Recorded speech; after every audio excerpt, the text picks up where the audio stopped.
remaining in God, be with God, and remaining and living with one another.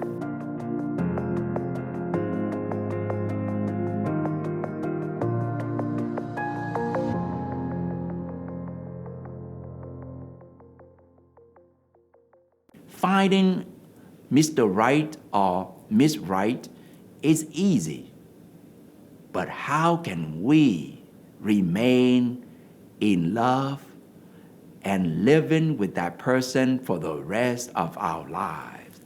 And that is the challenge. And so I like to tell you a story.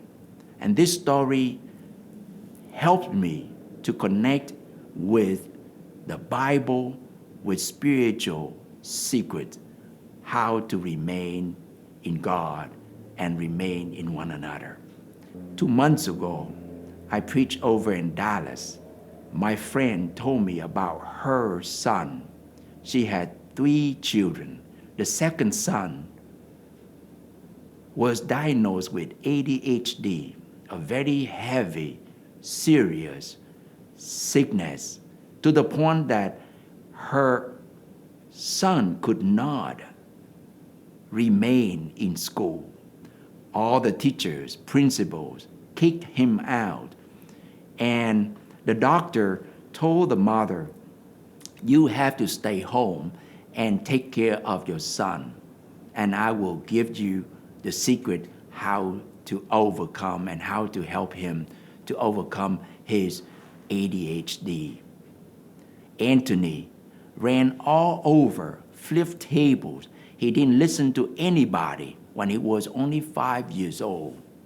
And so his mom listened to the doctor and did what he told her.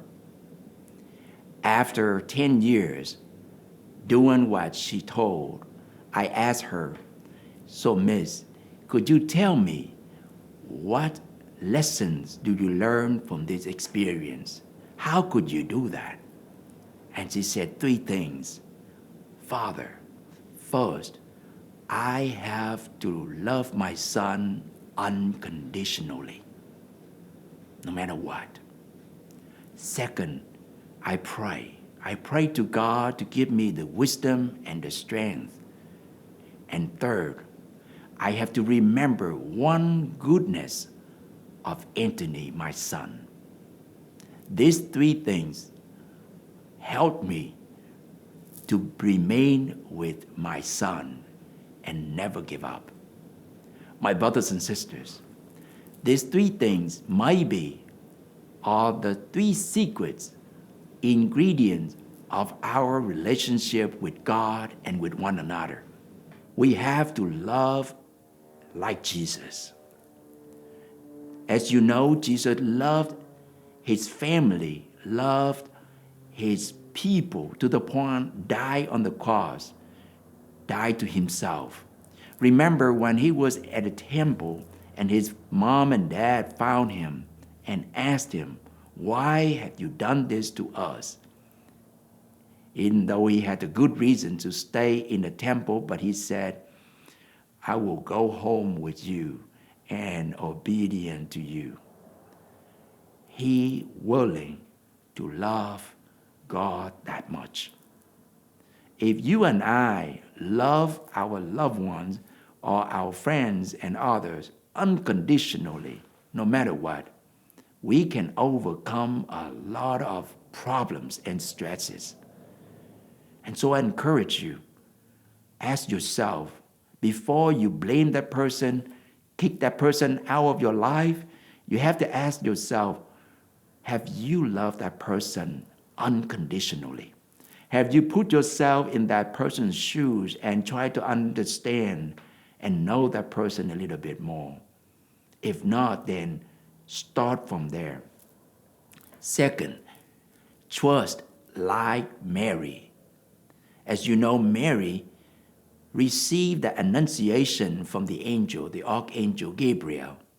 And after a few questions, she said yes. And of course, I know I bring in the best of the best here. And sometimes you say, I can't be like Mary. I can't be like Jesus. But Mary is just like one of us. when she said yes to God, she had to let go a lot and trust in Him. Not everything and totally in one day, but every day. And so I like you to think about that. A lot of time we don't trust.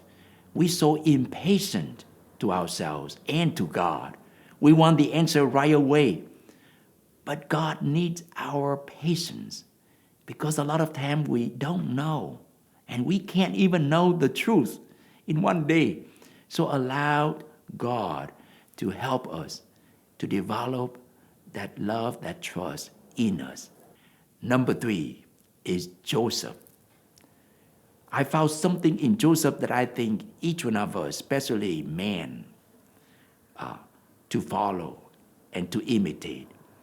He focused on one goodness. One goodness. That goodness is the goodness of God in Jesus, in Mary. God communicated with him through only dreams. He didn't say a word in the Bible. But you know that Joseph responded to God faithfully, tried to protect his son and his wife all the way, to bring them to Bethlehem, to bring them out of Bethlehem to Egypt, and to bring them back to Galilee. So it's a lot of obedience, but he wants to protect that one goodness. And so I'd like to invite you, keep these 3 things in your life to be able to remain in God and to live with one another. Every time you and I go to Mass, the main celebrant said, "The Lord be with you." After we fight God, but we say, "I don't know I can live with him too long." If God comes to your house and stay with you, how long would you like God to stay with you? Maybe just 1 day, maximum 3 days, because you have agenda, you have job to do, you don't want God to control your life. But living with one another is a challenge. But I find living with God will free you and will guide you to a new place I call heaven. So may God is with you always and inspire you and bless you and heal you so that you truly live and live fully in heaven right here on earth.